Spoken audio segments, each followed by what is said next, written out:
Hey. Welcome to Tiny Mike Micro News. I'm your host, Lindsay, and I'm really excited because we are going to do something a little bit different today.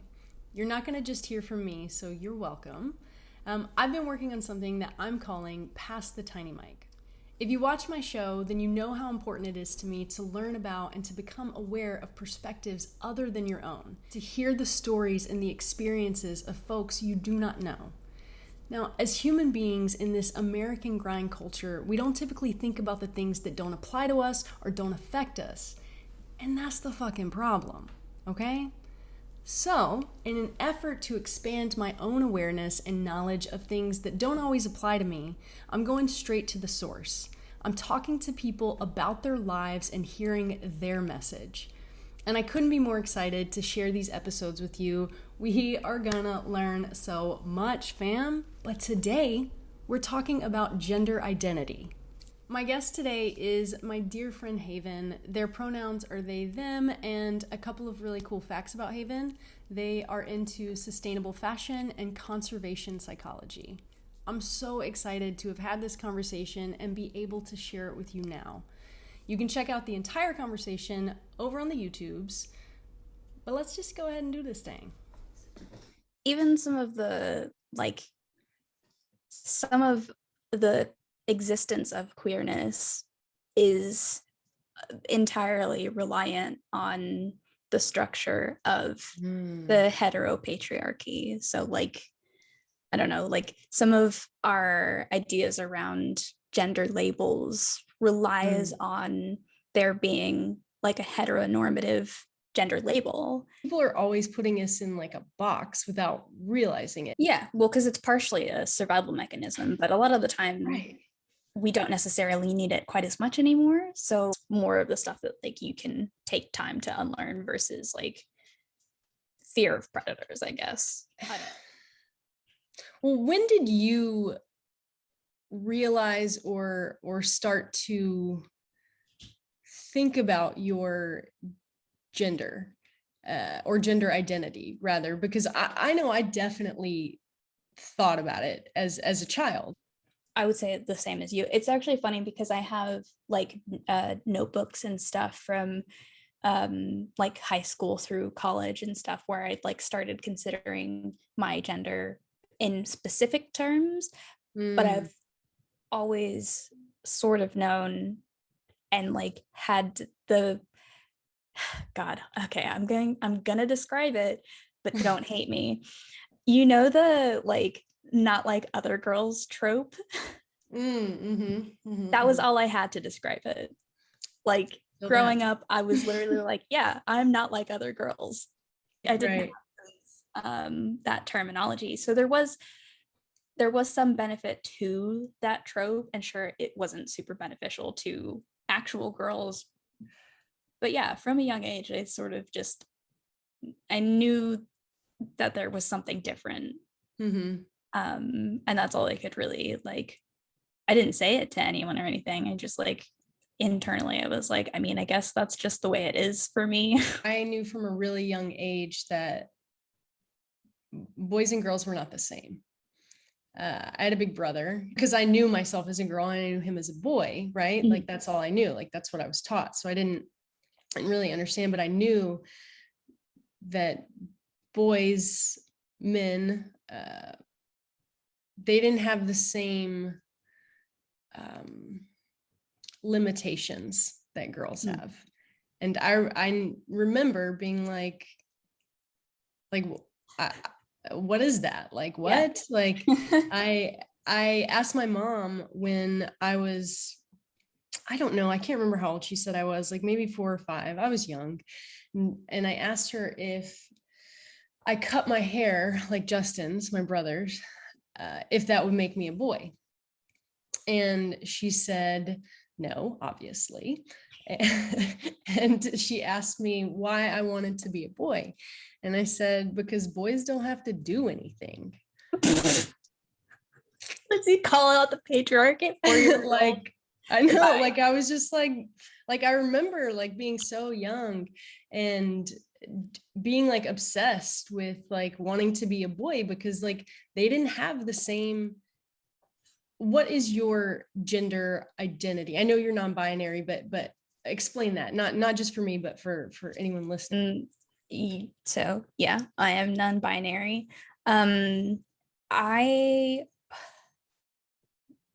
aligned with that term 5 or 6 years ago. And if I were going through the process now, I probably would pick a different term, because I how do I say this right?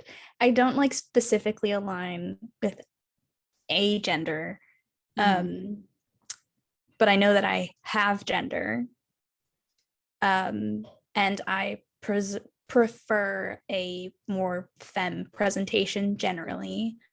Although sometimes I'll dress more like slightly more androgynous, but it's still more femme than like truly androgynous. I mean, androgyny is masculine leaning. Yeah. Anyway, like Yeah, that's true. I mean, I don't know. I'm quite happy with the way that I like present myself. It's because one of the things that my parents struggle with too is like I wear dresses, and that has nothing to do with my gender identity. right. I like to wear dresses. And Talk more about that. what, wearing dresses? Well, just that's the example, but wearing dresses has nothing to do with your gender identity. I like to wear dresses mostly because they're freeing and comfortable. But it doesn't really have anything to do with my gender identity, mainly because it's clothing. Like Right. it's covering essential portions of my body, and covering them in ways that I feel comfortable with. In what ways do you think of yourself internally? Oh, man, that's not something that I've like thought about in a long time. I used to think Right. about myself internally as like something without form. So I know like I don't I'm a very like science-minded person, so I don't specifically believe in the idea of a soul. But if I were going to describe my internal world, that is like the image I have of myself is just sort of like a soul, versus having any of the real like specific identifiers of a human body with sex organs. Right. And like this is part of what why I knew as a kid that I was like different somehow.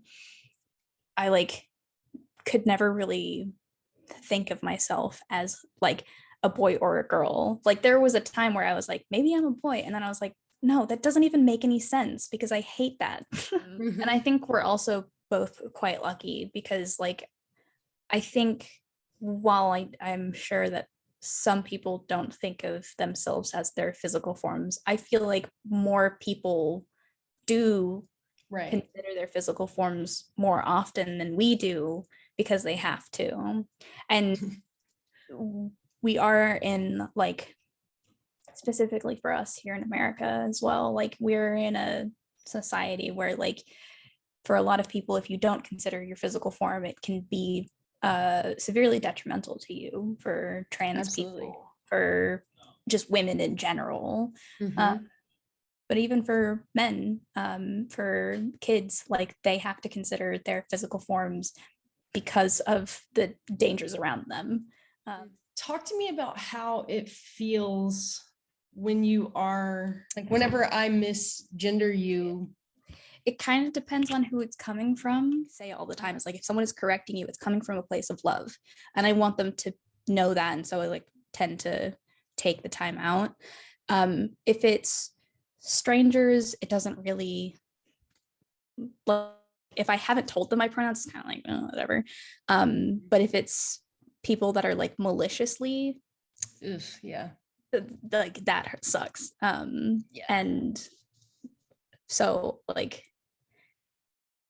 My parents aren't great about it. They know and have actively refused. So like I kind of avoid them sometimes.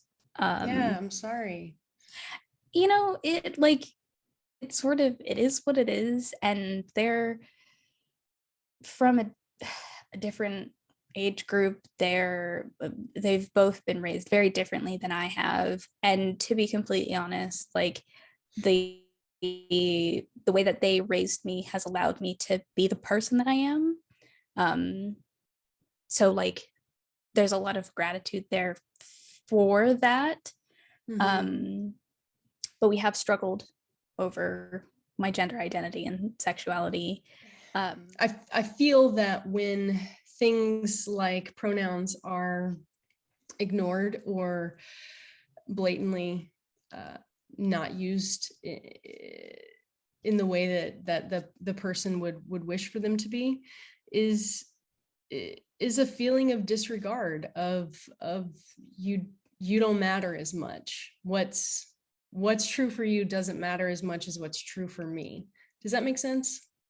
Yeah, and I mean, like, I try not to take it like that, but I mean, like, I can't not. Right. I don't. Yeah, thinking that what you believe is more important than what other people believe is not right. Right. But I do want to say that, like, when friends make the mistake and then like are embarrassed or like feel guilty or shame or whatever afterwards, Mhm. like when you misgender me, I almost don't hear it. Right. Well, I think that that's the difference between relying on or falling back on a default Mhm. and maliciously choosing Yeah, do you know what I well, mean? because I think anytime, I mean, pride is a riot, and Mhm. anytime that you question the status quo, like that is an act of rebellion. And I think that's like what you're describing, like that's just the new rebellion, is like Mhm. realizing that you absolutely are totally 100% within your right to identify with the sex that you were born as, like identify as straight, like one gender, like there's nothing wrong with that. And Mhm. like recognizing that that's a rebellion in itself, recognizing that you don't have to be part of those boxes. If that doesn't work for you, that's a rebellion. And that makes you, like, all of that makes you part of the LGBT community.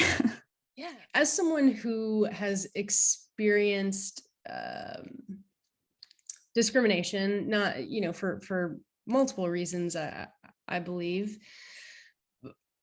What what do you want people to know or to hear about gender identity or the queer community or being non-binary? What do you feel is what do you wish people knew? That they actually is a singular pronoun. It, like, grammatically, Boom. I hate when people are like, it's not grammatically correct.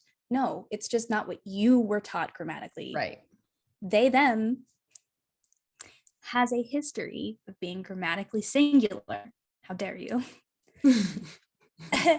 And like, I mean, I think the only real thing that I'd like really like for people to know is that, like, if I tell you something, just respect that.